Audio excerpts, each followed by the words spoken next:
Hi, PerspectaWeather.com meteorologist Paul Dorian here on Wednesday, June 27th. Another day with below normal temperatures here in the Mid-Atlantic region. Very comfortable temperatures expected this afternoon, just like Monday and Tuesday. High temperatures, in fact, this afternoon will probably stay in the 70s in Philadelphia and New York City. Below normal for this time of the year, probably touching around the 80-degree mark in D.C.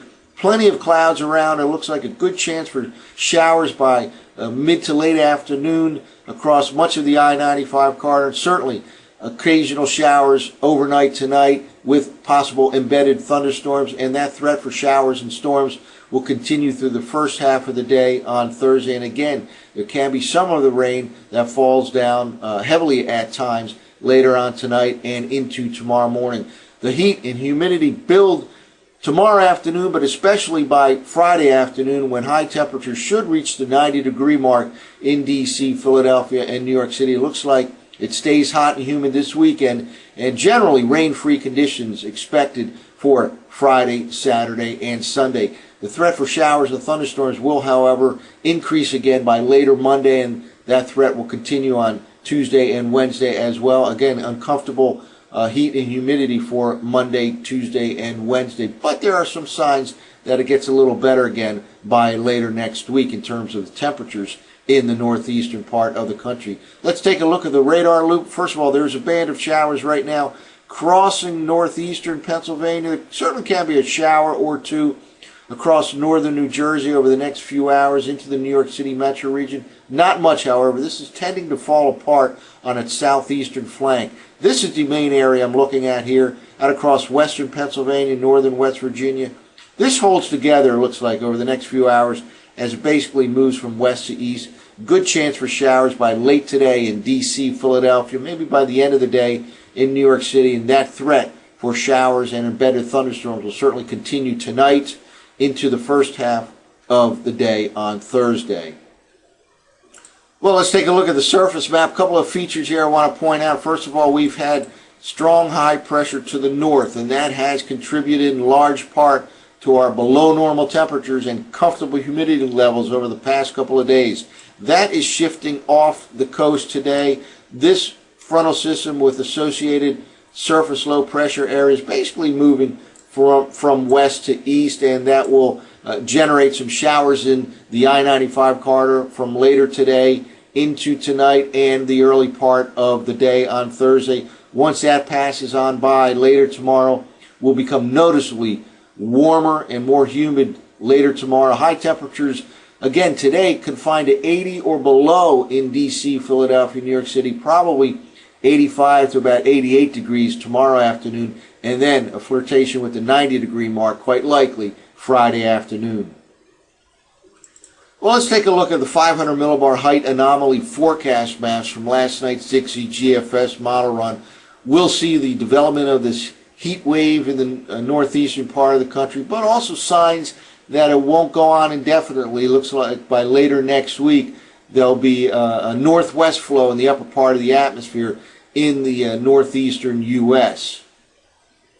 Well, first of all, we have this upper level low that's associated with that surface low pressure system over the Midwest. That basically slides from west to east, again generating a period of rain here from late today into the first half of the day on Thursday. Once that moves on by, though, notice the orange showing up here. That's abnormally high heights, generally associated with abnormally high temperatures for this particular time of the year. And here we go by Friday, starting to expand into the Mid-Atlantic region. These maps, by the way, from tropicaltidbits.com. We're moving ahead in 6-hour increments. Notice the focus of the abnormally high heights here over the northeastern U.S. by the weekend. And indeed, it looks like a hot and humid weekend. High temperatures on 90 degrees on Friday afternoon, probably in the 90s on Saturday and Sunday. And again, it looks like generally rain-free conditions for Friday, Saturday, and Sunday in D.C., Philadelphia, New York City. Continuation of the abnormally high heights here as we go into the latter part of the weekend. Now, we've talked about this before here at PerspectaWeather.com. Anytime you have high heights, abnormally high heights over the northeastern U.S., southeastern Canada this time of the year, you have to look underneath where there may be some tropical activity. Winds flow clockwise around high pressure systems. So with high pressure situated up in this part of the country, you can expect an east to west flow of air down in the southeastern U.S. from the Bahamas to Florida, the Gulf of Mexico. That certainly can push some tropical systems westward into the Gulf of Mexico, and we'll certainly keep an eye out for that during the first week of July here. And notice here some blue showing up here by the early part of the next week. In other words, below normal heights. This is all indicative of possible tropical mischief during the week of next week, the first week of July.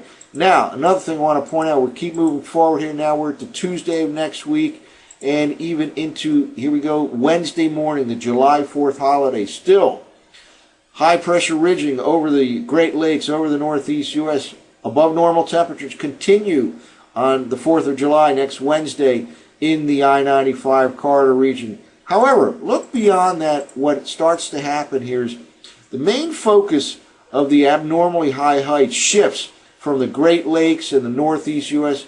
into the interior west by the time we get to the latter part of next week. And here we are now by Friday of next week, and you can see right here a very strong, abnormally strong 600 decameter heights here showing up over the interior western U.S. by the end of next week.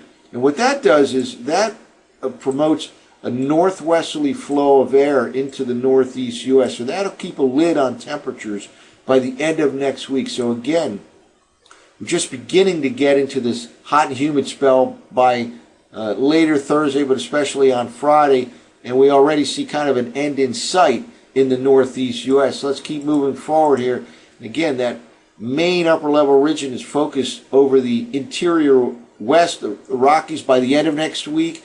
That could produce some record high temperatures in much of the western half of the nation. But again, northwesterly flow of air, at least in the upper part of the atmosphere here in the northeast, should get us back closer to normal by the end of next week. Well, let's now walk through the surface maps from the 6Z GFS model run in 6-hour increments. Dry starting off the day here, but again, a little bit of shower activity across northeastern Pennsylvania. That could spill over into the northern half of New Jersey, New York City, with a light shower over the next couple of hours. But the main band is out over western PA, and that expands eastward into the I-95 corridor by the end of the afternoon, the early part of the evening. Continues tonight. Notice the GFS putting out a little bit of a bullseye of precipitation right along the Pennsylvania-Maryland border, northern Maryland. Can be some some downpours later on tonight anywhere in the D.C., Philadelphia, New York City corridor. And that threat for showers just kind of hangs on. This is the Thursday morning forecast map. Continues into the midday and even into the latter part of the afternoon across eastern Pennsylvania and New Jersey. So not a nice day on Thursday. It'll also become noticeably warmer. Again, high temperatures at 80 or below today, well up in the 80s by Thursday afternoon, and then 90 degrees on Friday. And here we go. By Friday morning, high pressure is situated over the mid-Atlantic region, basically rain-free conditions here. We're just walking through the weekend, hot and humid, probably in the 90s on Saturday and Sunday. But then by the time we get to the early part of next week, and here we are by Monday morning, starting off the day rain-free here in the I-95 corridor. But notice lots of shower activity already showing up here. And I think by later Monday, we have scattered showers and thunderstorms in the I-95 corridor. That threat continues on Tuesday and Wednesday as well, which is the holiday, 4th of July on Wednesday. Here we are by Tuesday morning, and then Wednesday morning and Wednesday afternoon, a continuation of possible showers and thunderstorms. So from Monday through Wednesday, the threat for some clouds and showers and thunderstorms will kind of keep a lid on the heat wave, probably inhibiting any chance for excessive heat during this hot and humid stretch from Friday through Wednesday of next week. And then by the latter part of next week, we'll start to get into a northwesterly flow of air. Here we go by Saturday morning. Notice once again, high pressure to the north. This is a week from this Saturday. We're talking now by July 7th. That's good news for the northeast U.S. Anytime you have high pressure to the north, should keep a lid on temperatures this time of the year. So a lot going on. We'll have to watch the tropics for next week as well, especially across the Bahamas, westward into the Gulf of Mexico. That's it for now. For PerspectaWeather.com, I'm meteorologist Paul Dorian.